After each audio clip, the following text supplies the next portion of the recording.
What's up, my friend? You are listening to Real English Radio. I'm your host, Tony Kaizen. In today's episode, you're going to be listening to the creative writer, Katerina Eleftheriou. And I really hope I pronounced her last name correctly. It looks like a French name.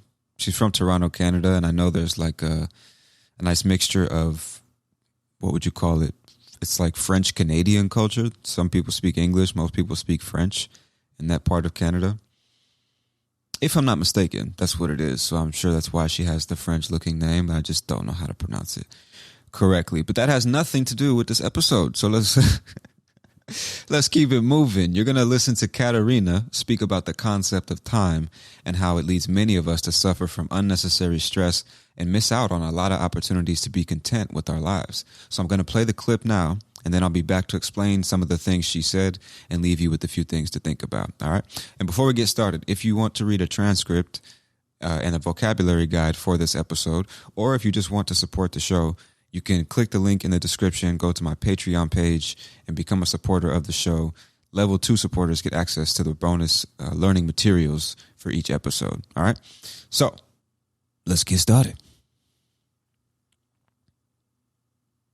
So I'm 30 and I turned 30 during this pandemic. I was 28 when it started, so imagine how disappointed I am. But the biggest lesson I've learned is that the concept of running out of time is designed to keep us in a state of fear and urgency to make haphazard decisions that don't benefit us, but benefit a system that benefits off of us. So if you feel like you're running out of time to do the things you want to do, you're not. That pressure is put on us to make us do things that we might not want to do, but kind of help others do things that they want to do, if that makes sense.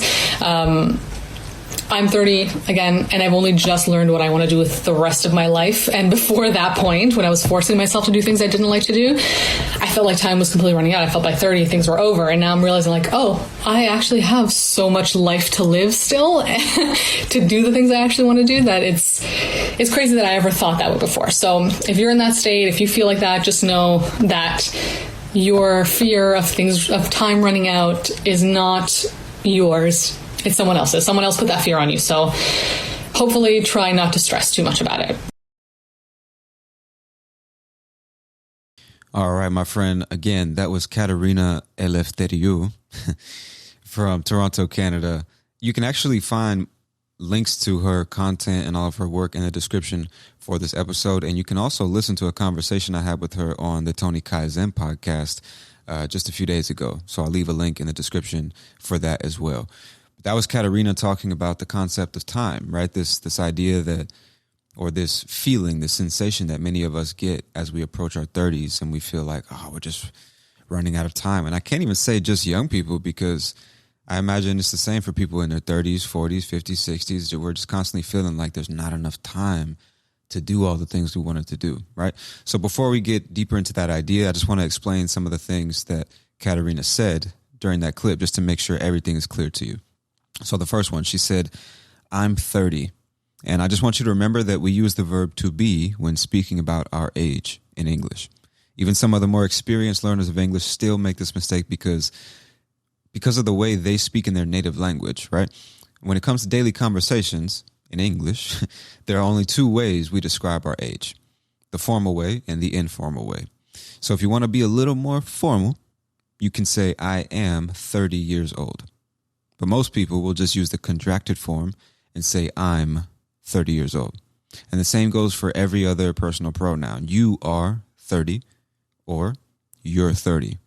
He is 30 or he's 30. Or they are 30 or they're 30. It's all the same. Okay. Now, both options are totally fine and acceptable in any situation. But just remember, the more contractions you use, the less formal you sound. That's a basic rule. All right. So the next thing is I turned 30. Now, this is the most common way to talk about our birthday or the day we complete another year of life. In English, we don't say I made 30 or I became 30 or anything like that. Every year, we turn a particular age, right? For example, on January 22nd, 2023, I turned 28. Or I'm getting a tattoo as soon as I turn 18. You see what I'm saying? My dad will be turning 60 next year. He will be 60 next year. You see? Or she turned 38 last week. It's just our way of talking about the changing of age, completing one more year of life in English. All right, next was, you can imagine how disappointed I am. How disappointed I am. And this is just a common sentence structure when talking about the level of feeling you're experiencing. So when she says, imagine how disappointed I am, she's saying, imagine the level of disappointment I feel. You see what I'm saying? Now, I might hear someone say, I can't believe how disciplined he is. And another way of saying that is, I can't believe the level of discipline he has. Or maybe you travel to a foreign country and the price of basic products is much more expensive than the things in your country. You might say, I can't believe how expensive things are here, right? And another way of saying that is, I cannot believe that the prices in this country are so high. So hopefully you can get the idea. This is just our way of talking about the particular level of something, whether it's feelings or the price or something like that. Hopefully you get the idea. If you don't, shoot me a message either to my email or social media, and hopefully I could help you out there. Or sign up for some private classes, man, and let's get you speaking English properly. But anyway, let's move on with this episode. Still got a lot to explain. The next expression, let's say, that I wanted to talk about was running out of time. And this is a common expression that means to have no more time to do or complete something. That's what it means to run out of time. So a lot of young people think they're running out of time to do the things they want in life. But in most cases, this is not true. Katerina is saying that his belief, not his belief, this belief, there's a typo in my notes there. Hang on, let me fix that. Okay. Katerina is saying that this belief is instilled in us partly by our culture and partly by the perceived success and happiness that many of us see online. And you should know that the phrase "to run out of" can be used for other things as well. For example, you might run out of money. So you travel to a foreign country, you got $1,000 in your pocket, and you're like, that's enough. I got it. I'm going to be there for 6 months. $1,000, I'm good. And then by week number 3, you spent all your fucking money. You ran out of money in the 3rd week, and now you are in a difficult situation, right? Because you ran out of money. Or maybe you went grocery shopping, you bought milk and cheese and eggs and all these things, and in less than a week, you ran out of milk. You have no more milk. You drank it all. You see? You might run out of cookies. You also might run out of patience. This happens a lot, at least with me. You know, if you work in customer service or something like that, you're dealing with clients all day, you might find yourself running out of patience, right? The reserves of patience that you had deep in your soul, somebody emptied those motherfuckers, man. Somebody drained every drop, every ounce of patience that you had. So you ran out. You ran out of patience. I'm sure you get the idea. So let's move on. The next one is in a state of. What did she say in particular? Hold on. She said, the concept of running out of time is designed to keep us in a state of fear and urgency. Right. So this expression is commonly used for psychological or emotional feelings. Now, it's hard to give you a concrete rule on how to use this phrase, in a state of, but I can say that it's typically used with a few negative emotions. So you'll commonly hear people say they were in a state of panic, or she's in a state of denial, or he's in a state of fear, like she said in the video, right? And it just means to be experiencing panic or denial or fear, to be in a state of this particular feeling. It just means to kind of be immersed in that feeling, for lack of a better way of saying it. And this isn't a phrase that you hear every day. So don't really worry about learning or mastering this one. But at least now you should have an idea of what it means, okay? And then after that, she said, it causes us to make haphazard decisions. And this word haphazard is relatively advanced. And it basically means marked by a lack of plan, order, or direction. And maybe that doesn't make much sense. So in this context, a haphazard decision is simply a decision you made without any kind of plan or direction. You were most likely feeling emotional and impulsive, and you made a not so good decision without thinking about it or creating a plan first. So haphazard decisions can often lead to unforeseen negative consequences and even more confusion if we're not careful. And like I said, this is a relatively advanced word that you won't hear every day, but if you can look for opportunities to use it in a more professional or formal situation, you'll definitely be adding a little bit of flavor to your speech. All right. Now, the next thing I wanted to explain was, where's the sentence? She said, make haphazard decisions that don't benefit us, but benefit a system that benefits off of us. So the next thing I wanted to explain was that part of her sentence, that benefits off of us. And this is a great example of a native speaker saying something that makes perfect sense, but technically is not grammatically correct, because in English we benefit from things. We don't necessarily benefit off of things. And this is one of those little details that doesn't really matter. That's the point I'm trying to make. Now, I suppose there are many different ways you could rephrase her sentence, but I might say something like, this fear causes us to make haphazard decisions that don't benefit us, but benefit a system that capitalizes on us. And again, there's many different ways you could say the same thing, but to me, that sounds more natural when you talk about having to make decisions that don't benefit you, but instead benefit this other entity, this corporation, this whatever. And they're really benefiting from us. So you think you're making decisions that benefit you, but you're making decisions that cause a corporation to benefit from you in your decision. They're the ones that are benefiting. If you're near some alcohol, take a shot every time you hear the word benefit. That'd be fun. But that's it for this part of the clip. So let's continue on to the next part. I'm going to play that again. If you feel like you're running out of time to do the things you want to do, you're not. That pressure is put on us to make us do things that we might not want to do, but kind of help others do things that they want to do, if that makes sense. I'm 30 again, and I've only just learned what I want to do with the rest of my life. And before that point, when I was forcing myself to do things I didn't like to do, I felt like time was completely running out. I felt by 30 things were over. And now I'm realizing I actually have so much life to live still to do the things I actually want to do, that it's crazy that I ever thought that way before. All right. So the next thing I want to explain from this part is the pressure is put on us. She said, if you're feeling like you're running out of time to do the things you want to do, you're not. That pressure is put on us to make us do things we do not want to do, or we might not want to do. So to put pressure on someone means to try to cause that person to do something by persuading or threatening them, right? So the idea is that some external force is making us feel like we must do something, because if we don't do it, there will be negative consequences. So a lot of times pressure is put on us to get a degree from a prestigious university, or get a high-paying job that's respected by our peers, or start and raise a family and buy property and retire early with enough money to spend our old age traveling the world.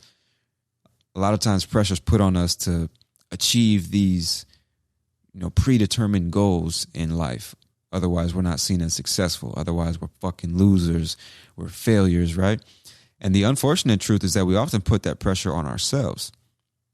I mean, I was never explicitly told that I had to go to school, get a good job, or work my way up in the company, or find a wife and start a family and work a 9-to-5 until I retired at 65.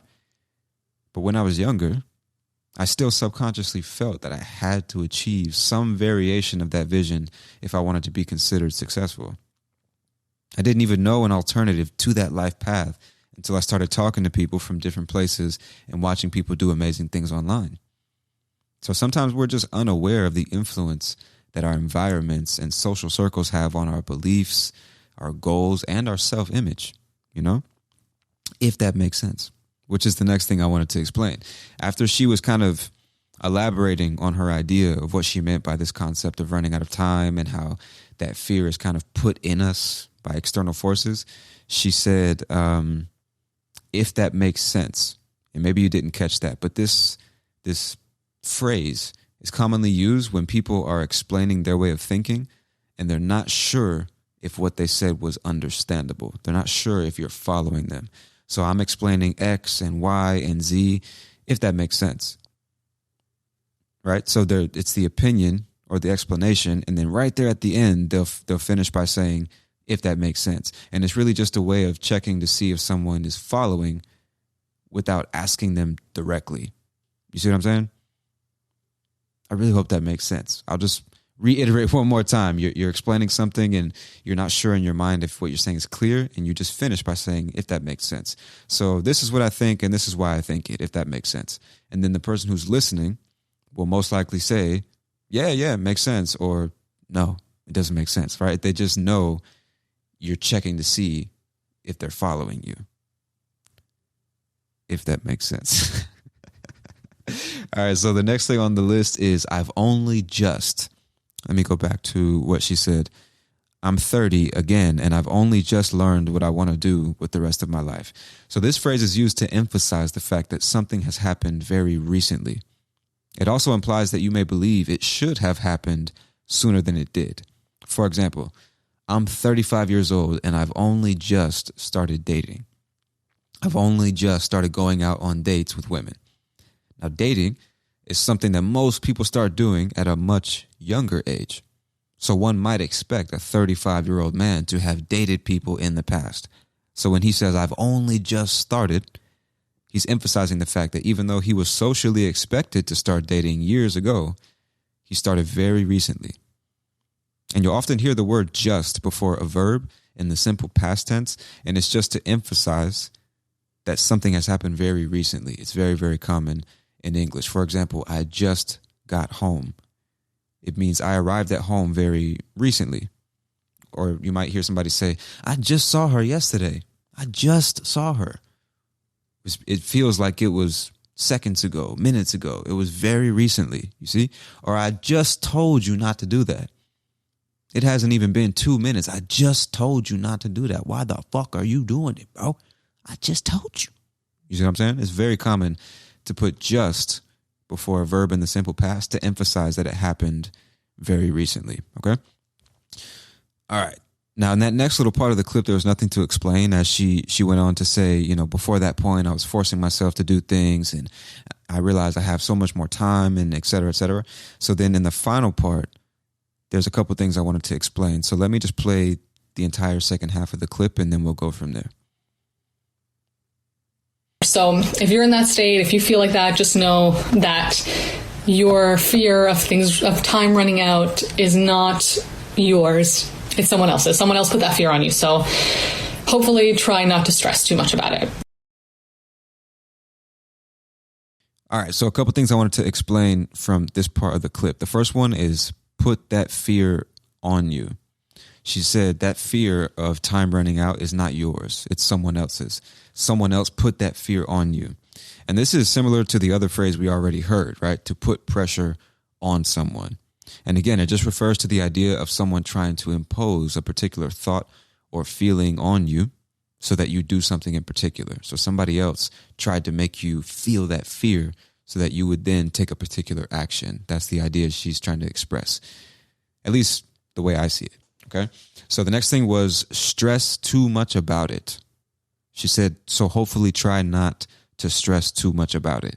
Now, in English, we stress about things, and we also stress over things. These are the prepositions that you'll often use with the verb stress. Okay.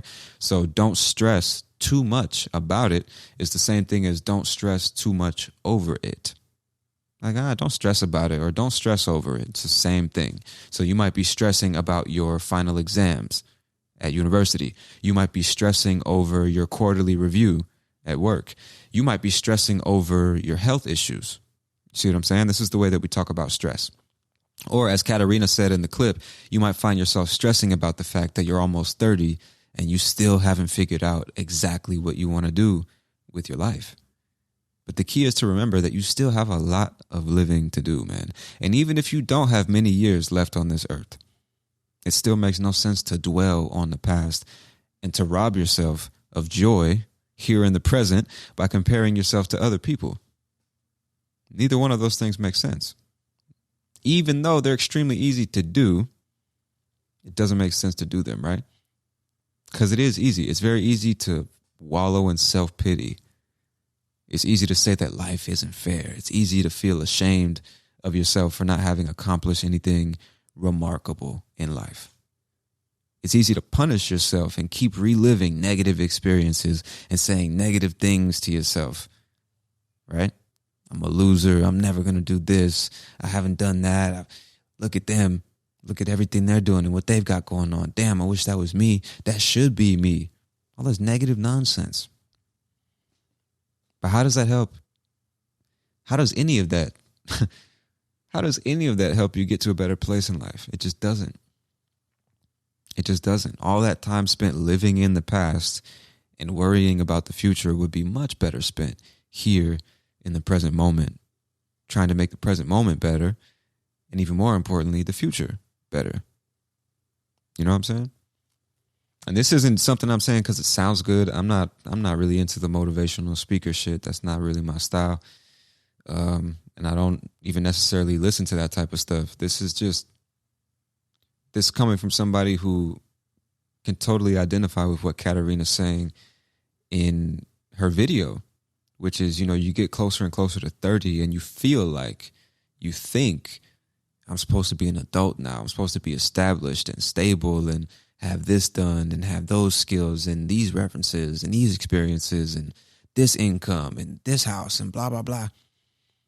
And, although, yeah, you should want the best for yourself and you should strive to, achieve great things and, be the best version of yourself you can be in life. If you find yourself at 28, 29 or knocking on the door at 30, or especially if you're anything younger than that and you're just feeling like, man, I missed the boat. I fucking missed my chance. Everybody else is already taking advantage of all the good opportunities. All the good opportunities are gone. There's a finite number of opportunities in this life and I missed all of mine. If you find yourself feeling that way, man, this is coming from somebody who found himself feeling that way. That was my point. And I just realized, like, even now at 28, it's still so relatively young when you think that most humans are living to be 80, 90 years old, as healthcare improves and stuff like that. We're just living longer than before. But I disagree with Katarina when she says that it's all external, all the fear is put on us, the pressure's put on us. I think that's partly true, that a lot of these corporations and businesses would love nothing more than to exploit every bit of time and energy they can from you. And of course, family and friends, they might put some particular expectations on you, but I think it's largely internal. I think we tell ourselves that we have to live up to other people's expectations. We have to do this. We have to do that. Nobody's forcing us to feel a certain way or do certain things. Like, we make these choices. And I think we end up making these choices just because we lack experience and we don't have people around us that can kind of show us a different way of seeing ourselves and a different way of seeing life and what it means to be successful. We don't have people around us telling us that the definition of success is different for everyone. My idea of success might be different from yours. So, to try and measure your level of success based on other people's metrics is nonsensical, right? It's all about you and what you want. And I guess what I'm trying to say is the closer I get to 30, I'm kind of realizing the same thing, which is, man, you haven't even reached 30 yet. You're still, you're not a kid, but like, you're a young adult. You're a young adult and you just have so much more time than you think you do if you're not wasting time. That's the key. That's what I had to learn the hard way, actually, because, older people used to tell me all the time. I remember being 17 or 18 and actually feeling old. Feeling old at 18, 19, 20 years old. And older people, my parents, grandparents, people of at that age would tell me, you have so much more time. You got your whole life ahead of you, blah, blah, blah. And I'm like, yeah, whatever, nigga. Because I couldn't comprehend it. I couldn't comprehend what that even meant. I was like, nah, that's bullshit, whatever. That's just something old people say, right? Some cliche. But it's not. It really isn't. Like, you have so much more time than you think you have if you're not wasting it. that's the end of that sentence. And I think a lot of us, especially younger people, we feel like life is passing us by so fast because we don't realize how much time we spend looking down at a glass screen with millions of pixels on it. You know what I'm saying? Like, and that's why the app Screen Time, I don't know if they have this on Android phones. On iPhones, they have it. It's called Screen Time, and it measures or tracks how much time you spend on your phone, but also on each app, you know, which apps you open first when you pick up the phone, how many times per hour you pick up your phone. It tracks all that shit. It's fascinating, and it's very insightful too. So I encourage you, if you haven't already, to turn on Screen Time. You know, if you have it on Android, I'm not sure, but if you do have it, turn it on or find some way to track this time. And just pay attention and be astonished by how much time you spend or waste on social media or doing something on your phone. And if you can just stop doing that, that's the beautiful thing about Screen Time too. You can actually tell it, hey, I want you to put a limit on the time I can spend on my phone or on these apps in particular. No more than 60 minutes. Once I reach 60, just lock it, you know, and put a big fat reminder on the screen that I need to stop wasting time. And the more you see that message, oh, you ran out of screen time, you know, you have to wait till tomorrow, and then you have to go find something else to do, you realize how much fucking free time you have when you're not wasting it. So you have a lot more time than you think to figure out what you want to do with your life, where you want to go, what you want to do for a living, what's really important. But you can't do that if you're always looking down at your phone. You can't do that if you're always distracted. You can't do that if you're chasing girls or constantly doing drugs or just doing nothing but eating food and sitting on the couch and watching Netflix, or spending all your money on makeup and clothes, spending all your money on going out with friends, whatever the fuck you spend your money on, fucking toys. I don't know, dude. Whatever it is, you're wasting your money on. Whatever it is you're wasting your time on and your energy, right? You can't do it. You can't figure out what you want or what success actually is. You can't attain success. You can't get to where you want to go if you're always distracted. That's what I had to learn, you know, is you can do so much more. Not only do you have more time than you think you have, you can do so much more than you think you can do if you just start applying yourself to the right things. Start investing your time in the right places, investing your money in the right places, developing skills that will serve you not only now, but more importantly in the future. You know what I mean? And it's hard, bro. I'm not saying that it's easy. It's like one of the hardest things I've ever had to do is to grow the fuck up. That's really what it is you just have to grow the fuck up. I think when we're stuck in this perpetual state of, you know, this perpetual adolescence that many of us find ourselves in, like we never leave our teenage years, even as we get deeper into our 20s, a lot of us are just grown-ass kids, just old-ass teenagers, you know? But the world keeps spinning and reality keeps setting in deeper and deeper and deeper into our consciousness, and that's when we enter that state of panic because we were never forced to grow the fuck up, but now the world, society, reality itself is forcing that change, and it causes this panic, right?